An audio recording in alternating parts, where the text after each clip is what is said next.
Hey guys, and we're back for another LEGO review.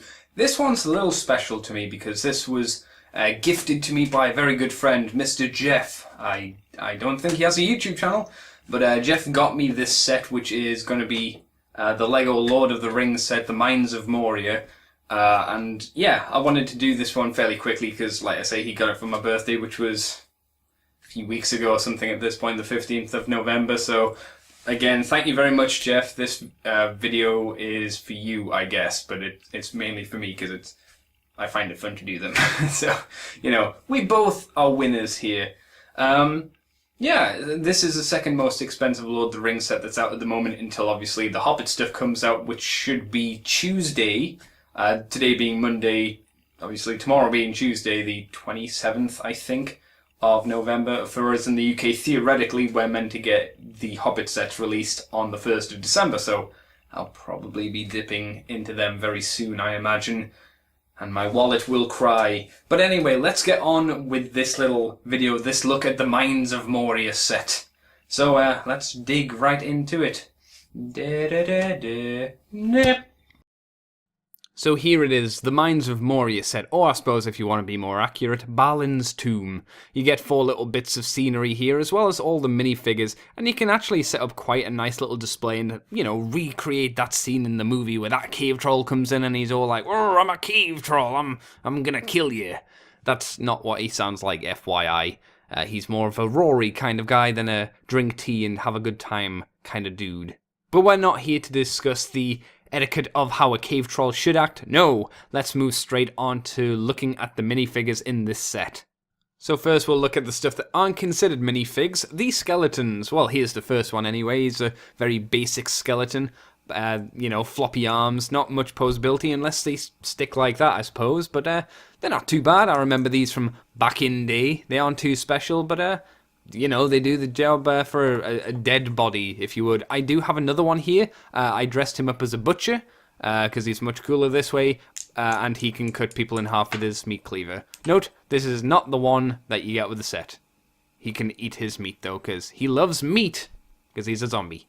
And next up, one of the proper minifigs is a Goblin, one of 2. He comes with a shield, the same shield as the Uruk-hai have.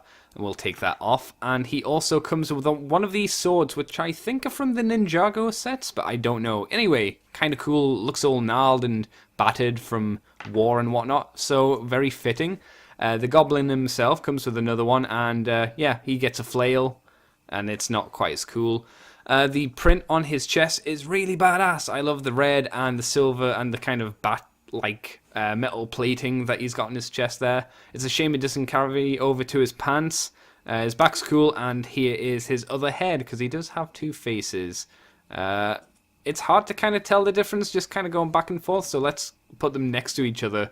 You can see one has an open mouth and one has a closed mouth, and that's about it, really. The only other thing worth mentioning is his hairpiece here, or headpiece. It's a lot better than, say, if I can find it, the elf piece here. Mainly because the elven piece was a lot longer. This one's shorter and it has a bit of space. So you're allowed to actually turn the head and, move the hair with it, unlike the elven one, which just kind of fixed the head in place. So, a lot cooler, a lot nicer, and it's nice to see that he has a bit more raggedy hair than the elf. And speaking of the elf, here is Legolas. He's got a big-ass long bow, and we'll take that off for the moment because it's just a bow. Some nice printing on his torso and on his pants as well. He's got some good pants. I appreciate that in an elf. Keeping his groin region nice and warm, of course. He does have some back printing as we pull off his head here. And yes, there is his other face. Now, I did think he looked very similar to the dude from the Helm's Deep set, who I can't remember off the top of my head. But I will mention that the hair here is, again, quite cool. It is the generic elven headpiece, so there's nothing special about it, but you can't move it, as I mentioned. And here is, for the comparison, because as I mentioned, I thought the faces were very similar, the dude from the Helm's Deep set, which I can't remember off the top of my head. I could if I checked, but I'm not gonna. And there is a very slight difference between the two. It's not huge, but you have them next to each other again, you can just about see it. So he's quite cool. At least they look a little different. We have Gimli now. I've already really talked about Gimli, so I'm not going to spend a huge amount of time on his double axe here or anything, because I did talk about it in the Helm's Deep set, but here we go. If you didn't see that, we'll just briefly run over. Still got a nice helmet, still cool. We'll pull off his beard here so you can see his front and his double heads parts. There's his head. He does have another face, which is all angry. Beard part, very cool. There's his chest. There's his back, and that's it. If you want a bit more of a bit more of an in-depth look, have a look at the Helm's Deep set review if you're interested, of course. Move on, and we move on to Pippin here. I think his name is, and he has a short sword. It is short compared to the normal size swords of the other dudes, human-sized dudes, I should say. So let's take that off.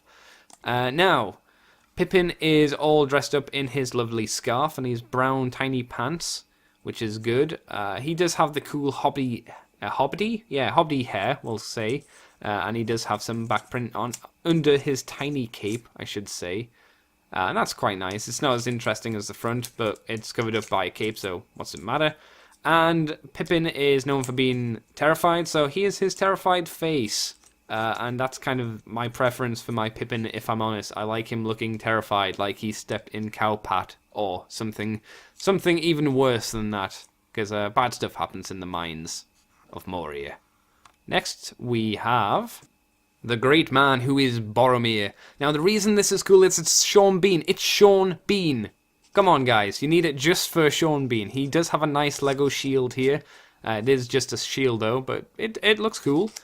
He has just a standard Lego sword, which is fine. It's Sean Bean, so everything makes it even cooler. Nice printing on his chest and on his pants as well. Very similar to how he should be in the movie, but obviously he's a minifigure Lego. He does have some printing on his back, again covered by a brown cape, cloak, whatever you want to call him. And he does have a nice bit of hair, orangey hair. And he's looking a bit stern, but he's not only stern, because on his other side of his head, he's angry. Ooh, he's very angry. So, yeah, Sean Bean can have his hair back on and be a bit more sour, I think. Or we'll leave him bald. So we'll have a look at the biggest Lego minifigure, the Cave Troll here. And he does have this little chain attached to his head, which can be held by a Lego minifig, of course. But we'll take that off and get it out the way. Next to get out the way is his big club here, which we'll take out and put him down there. It's quite nice, but if you want to recreate the mace from the game, you take this bit here at the top and this chain, connect them together and smash there. You've got the mace from the Lego Lord of the Rings game, or put it on the bottom just to, you know, get it out of the way, because why not? Now, he does have quite a nice amount of paint on him with his skirt here, his chest, and strangely enough, his toes have been painted as well, which is very cool. He does have ratchet joints in his shoulders, which helps him hold things. Speaking of holding things, his hand has a gap here. But it is on a Technic peg, so it can swivel. It does have a good wrist there, so twist. Yep, all works nice and dandy. He does have some good face printing as we get in close. Look at all those detailed lines and stuff. It's very cool. He's very expressive as this cave troll. And he does have a lot of grunge on his back here as well, which he should do. But he is hollow and very light, unfortunately. But I can't blame them for that. It does make some things problems though, so if you want to hold something, probably put it in this hand, and that's all it is. It's just held by friction, and you can make it so it looks like he's going to eat him like a hot dog. But I was talking about how he was a little bit light, and you have to put things in that arm, mainly because this club is heavy, and unfortunately, due to his legs here and how they're positioned, he does have a tendency to tip over this way, just because of his legs. So if you want this club in, put it in this arm. Not this arm, but this arm. Just because he's got a lot more stance power, we'll say. So he can actually have it over his head, just because this leg here supports a lot more weight than this back leg. So he, again, like I say, tipping over is an issue, which can be a shame. But that's the Cave Troll, and he may be a little bit on the violent side, but he's arguably one of the best minifigs in the set. Big, fun, and just amazingly detailed, if not violent. Oh, damn that Cave Troll. Anyway, as you can see, it's a really good little set of minifigs, but let's move on to the little bits of scenery now.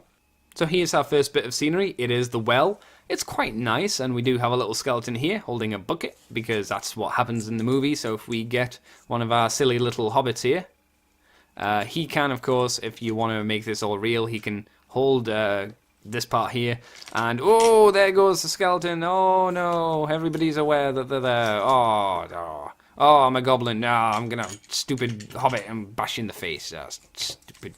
And yeah, put these to the side now. Yeah, so it's not a really amazing gimmick, but it works. It's a little bit fiddly, if I'm honest, because that's all it is. You just slide it. It does have some nice stickers here, here, and here. Only 3 stickers, but something to be aware of course.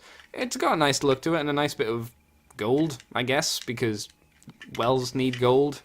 It can be a bit fiddly getting this bucket on the skeleton, just the way it is, and yeah, we'll just shove the skeleton there for the moment. And yeah, that's the bucket on another chain, just, you know, for you to look at. But while we're talking about that, let's have a look at the extra weapons as well that they give you to lie around. We have this, I don't know, moon crescent staff mace thing, which is kind of okay. It's weird though, you know. We do have 2 tiny daggers.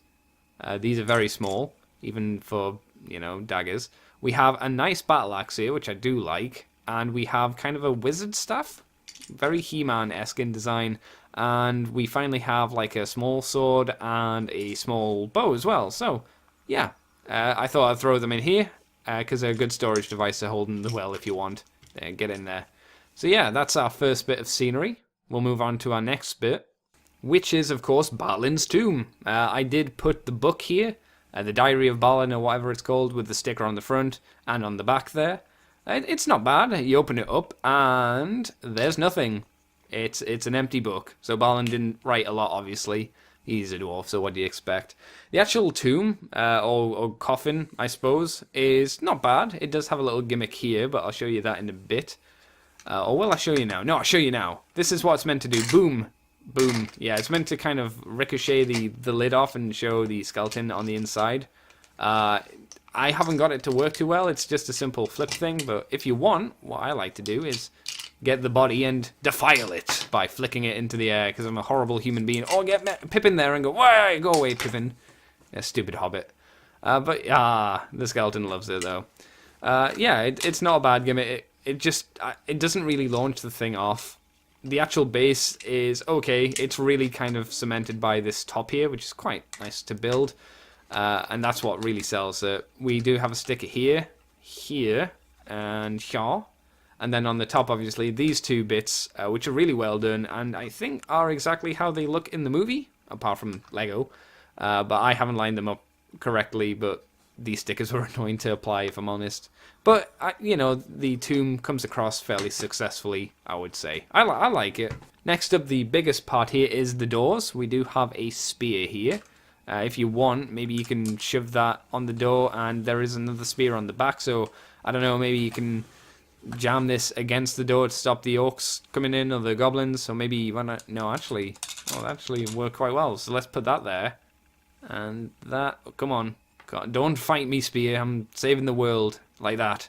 Yeah, not getting in now. But we'll put them back. You do get this extra axe to hold the door shut. It's got a nice bronze paint scheme to it, which I do like. So we'll get that out the way. It doesn't really have any gimmicks. It does have some really cool stickers, though. I'll try and show you them to the best of my ability. There's one there. A couple on the door. Quite a few, actually, here on the door. We've got one above the door in some dwarvish tongue or whatever. A nice one on the side here. Nothing really on the back. And then we've got, I really like this one here. I'll try and get a good shot, but my lighting's not great. Got a hole in the wall with some little eyes poking through, which doesn't really make sense when you think of where this is, but whatever. Or what side of the wall that would be on, you know. But let's look at the gimmick here, because that's this part here. And it'll be boom, boom! You know, big chunk of wall gone. So maybe you want to, I don't know, put that back and get yourself a cave troll. And then you want to, well, let's try that again. Maybe you want to flick the wall and knock out the cave troll, and then cave troll's, he's dead. Poor cave troll. You know, he's got internal brain damage and everything a cave troll doesn't like. The doors, though, open. of course, they're doors. That's what you expect. They are cool doors. I really did like making them. And it's a nice big door so you can get your troll through. And on the advert, of course, what the kid does is he gets his cave troll and he goes, here we go. Oh, my cave troll. Except he doesn't really barrel roll, but I'm in. I'm going to kill you all. But, you know, it replicates the door fairly successfully as we put that back. Now, it doesn't hold it open very slightly, unfortunately. But it does the job. It's a cool door. I like it. It's neat. Doors. The final bit of scenery we have here is the side wall, and we'll separate these two sections because they're on Technic pegs, and it'll make it easier for me to have a look at them and film them for you. So let's start off with this side here, push those to the back. A good ruined look to it, and we do have stickers again on this. We have a sticker here, here, and finally here. Yeah, it's quite nice. We do have a lever at the back here for a feature I'll show you in a bit.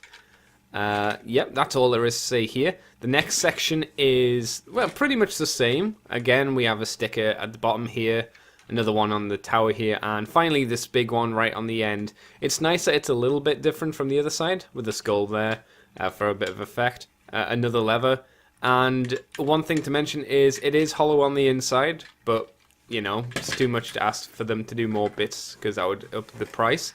And the final section, the middle part here, with stickers on the side here, here, and here, and finally here, here, and here. And of course the two on the inside, which are probably the coolest because they are books with arrows in, because we don't like books in Moria.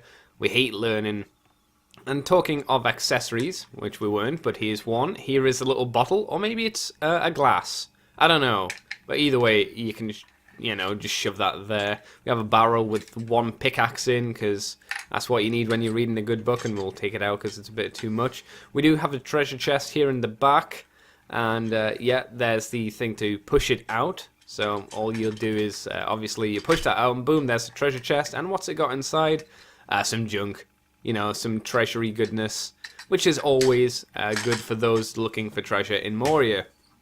So let's get these pieces back together, if some of them will cooperate and not fall apart. There's one section and the other. And I can show you now the feature. So let's get a little orc here, or goblin I suppose, and we'll set him up. Now we'll put him in front of this one because it'll look better, I think. And you push the lever at the back here, and oi! There it goes, and the poor goblin's dead. Poor little goblin. Ugh, squish. Yeah, there is one piece missing from my set here. It's not a huge thing, but it is a tad annoying. What you're going to do. It doesn't affect the set too much, but you can notice there is the gap here, which is a shame. I'll get that sorted going on to lego.com. And of course the other lever can do the same, so let's get Pippin here because everybody hates Pippin. And if we line him up, come on Pippin, you know you've got to take this, you know you've got to, come on. Oh damn, fate is against me. It wants Pippin saved, but not a second time. Yeah, take that Pippin, you stupid little hobbit, you stupid Shire folk. But yeah, that's the little feature we have here for the sidewall. Quite a neat little bit. Maybe a bit cooler than the doors, but yeah, I think it's fairly enjoyable. In conclusion, I do think that this set, The Mines of Moria, is technically better than Helm's Deep. There's a bit more of a set you can fill around with here. There are smaller pieces. You get a good selection of minifigs. I love the cave troll. The cave troll's crazy. You get a Sean Bean minifig, guys. How is that not cool? How is that not a seller right there? It is cheaper as well than Helm's Deep, so that's also a big up in the reason you should probably get this over Helm's Deep. I totally recommend it. Thank you once again, Mr. Jeff, for getting me this set for my birthday. Much appreciated. And I hope you enjoyed this review personally, because I certainly had a lot of fun building this thing and doing this little review. Hopefully, guys, you have enjoyed this video and found it in some ways entertaining and or useful. And I do have some more LEGO Lord of the Rings set to do. I will hopefully get onto some Hobbit stuff in the future. But until then, thank you guys, and remember, if you ain't building, you ain't cool in my books. That's not really true. You're still cool.